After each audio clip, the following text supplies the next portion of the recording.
video blog today looks at learning the notes.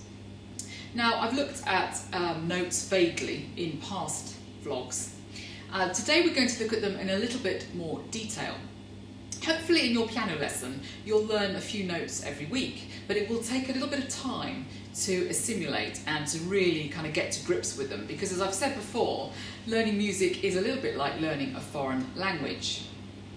But notes inhabit something called a stave, and a stave looks like this. Now, the right hand stave with the treble clef, that shows you play the right hand. You'll see it has 5 lines, and the notes start off, as we've said before, on middle C, and then they go to D, E, F, G, A, B, C. And then the whole pattern goes exactly the same again, in a higher place on the piano, higher pitch, but the same alphabetical notes. But they look different on the stave, because as you can see, you start on middle C and you go right up to the top of the piano using all sorts of different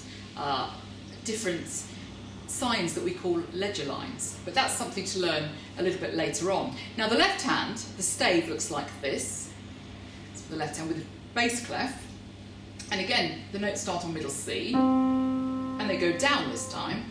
B, A, G, F, E, D, C. And then the notes carry on going right down to the bottom, again with something that we call ledger lines going off the stave.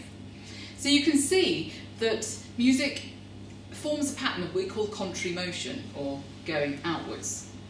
And that's something that you really need to get to grips with, even in the first lesson or the first few lessons, so that you can see how the pattern develops and how the layout of the piano affects how you're going to play the notes.